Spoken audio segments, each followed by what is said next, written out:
Last week in our Sunday Special report, we put the spotlight on the humble sweet potato and its role in shaping Taiwanese snacks like oyster omelets and ba-wan meatballs.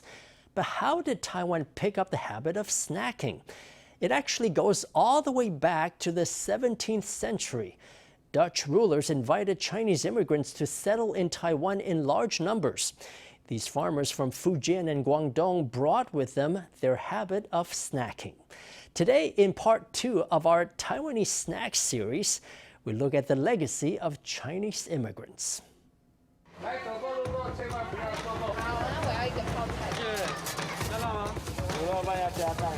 Oyster pancakes, stinky tofu, savory rice pudding, or a bowl of meatball soup. The vendor serves up whatever the customers order. No need to stand on ceremony when you tuck in. Taiwanese small eats are modest and simple, even if their history goes all the way back to the 17th century.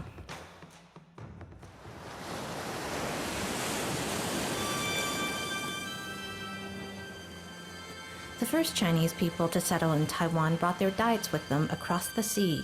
Farmers in Fujian and Guangdong were used to filling up on snacks between main meals. According to Dong Fan Ji, written in the Ming Dynasty by the Chinese scholar Chen Di, at first these snacks may have been made simply using Taiwanese sweet potato or rice.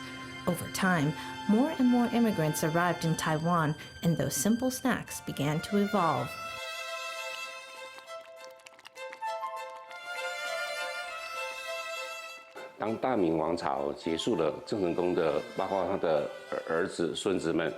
When the Ming Dynasty ended and the sons and grandsons of Zheng Chenggong withdrew from political life, Taiwan came under the rule of Emperor Kangxi, a new dynasty.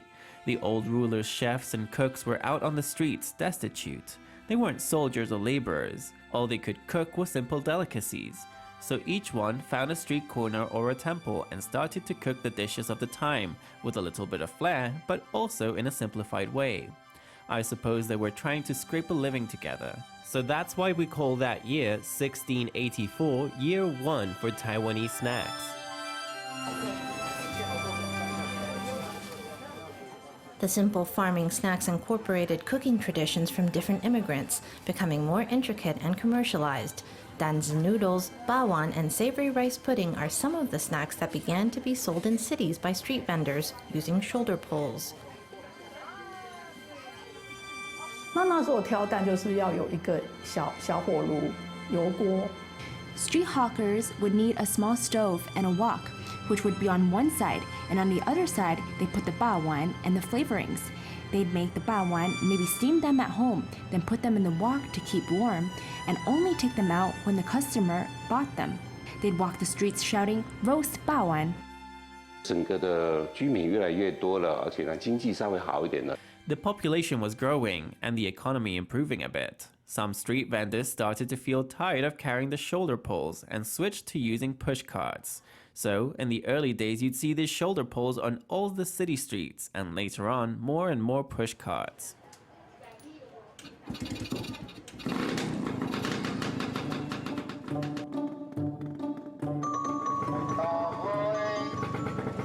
This soy pudding stall is equipped with a motorcycle handlebar and a loudspeaker. This vendor navigates the alleyways with his bucket of soy pudding and his bucket of syrup. 那个三综合啊哈。我就听到豆花声音，然后我妈就会叫。 When my mom heard soy pudding, she'd say, "Your favorite soy pudding is here," and she'd rush out to get it. 因为我们这里以前还有那个哇。 We also had savory rice pudding here, with someone hawking it all down the street. There were lots of street hawkers. This gentleman is the only one left. A spoonful of pudding is ladled out, drizzled in brown or white sugar syrup, or perhaps a lightly spicy ginger sauce. The customer can choose to add toppings, like tapioca pearls or peanuts, for a simple but satisfying pudding. Soy pudding originated in China, but there, it's seen less as a street snack and more as a savory staple food. 漳州有流行吃一种是豆花粉丝，那它是一个算是早餐，也是一个正餐。那它把豆花 In Zhangzhou, China, they like soy pudding noodles. It can be breakfast or a main meal. It can be seen like rice noodles, glass noodles, or other dishes like that. Soy pudding is the base, and you can ladle in savory ingredients a bit like at a buffet. There are a dozen ingredients to choose from, perhaps wood deer mushrooms, braised intestines, lean meat, ham, and so on. You choose the ingredients you want, and then top it all with a spoonful of sauce.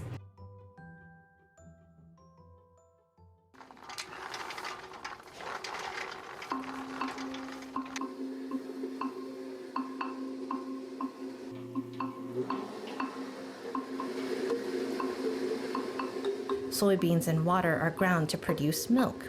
It's filtered by hand to remove dregs and scum. The soy milk is poured into a pan, strained through a sieve balanced on two special sticks. It's strained again and again many times to ensure the final soy pudding is smooth and glassy. The strained pudding is then put on the stove and heated up. As the heat rises, warm steam and a rich scent of soybeans fill the room. Then it's time to prepare the gypsum plaster, which will set the pudding hard. Large chunks of gypsum are heated to form a powder. It's mixed with water to make a liquid to add into the soy pudding. Impurities like stone have to be filtered out. 骨节的颗粒啊，都有很多，有没有？里面都很多颗粒，还要把它煮到变混，上面都是粉的时候再倒下去。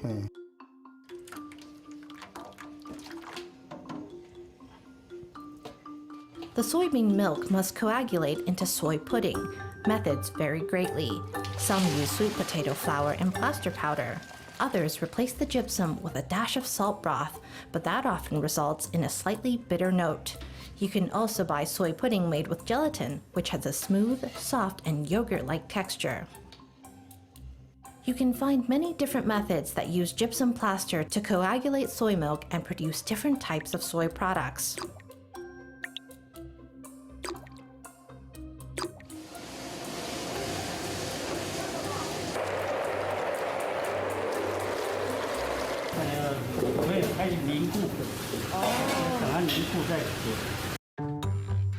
When plaster is added to soy milk, it gradually coagulates into soy pudding. If you keep stirring and strain off excess water, you create tofu.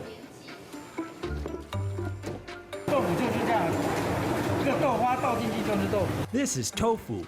Pour soy pudding in, and it's tofu. Press it dry, and it's tofu. Pour it into the mold, and it's tofu. Fresh tofu is salted, braised, or dried, or flavored with rice wine, spices, or yeasts to produce richly flavored fermented bean curd. Legend has it that in 1669, Wang Zhihe, a man from China's Anhui province, messed up in trying to make fermented bean curd and accidentally invented stinky tofu. Other reports claim that after a defeat in battle, Emperor Hongwu fled to poverty-stricken Huizhou, where the only food his soldiers could find was some fermenting, rotting tofu in a pile of grass. They cooked it up and were amazed to find it tasty. 这些外省人，他们把绍兴、把广东、把不同的地区的臭豆腐就带进来。 Post-war immigrants from China brought in stinky tofu traditions from various regions, Shaoxing, Guangdong. Before that, what we had was just tofu, cooked in various ways, but we never had stinky tofu. But once Chinese stinky tofu came to Taiwan, it was developed in 100 ways into an art form.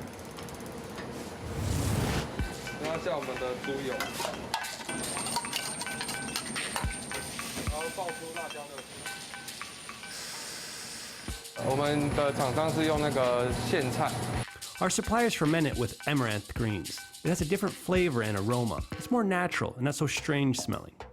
Stinky tofu soaks in light green amaranth juice, also known as stinky brine. It's key to the distinctive stink. 传统臭卤水就是在一个缸子里面放入了。Traditional stinky brine is made by adding lots of vegetables to a vat, such as amaranth greens and cabbage. They may even add shrimp or fish. You put in the tofu and let it ferment naturally, usually for 6 months. In natural fermentation, pathogens may creep in. Traditional stinky tofu fermentation methods take a long time and carry hygiene risks. The Food Industry Research and Development Institute carried out research on stinky brine to find upgraded ways to ferment stinky tofu. 在当时，我们从台湾很多地区的臭卤水去分离。We separated stinky brines from many different regions of Taiwan to separate out many different microbes. We found a group of microbes including Malaysian bacillus, at least, and also some lactobacillales.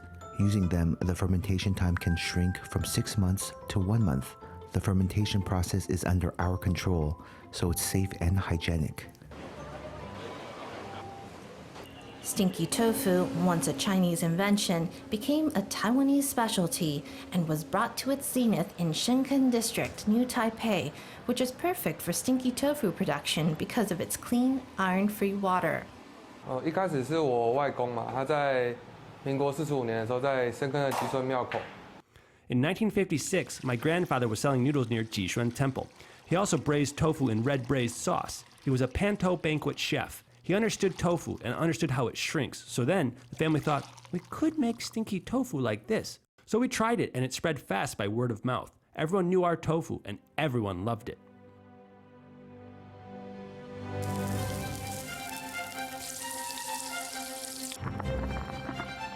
The flavors brought to Taiwan by migrants have taken root and flourished and eventually spawned totally new flavors. Stinky tofu is deep fried until golden, then paired with sweet and sour Taiwanese pickles or a sprinkle of fresh coriander or garlic. It can be smoked on a fire to make charcoal-fired stinky tofu. Each bite is the taste of Taiwan.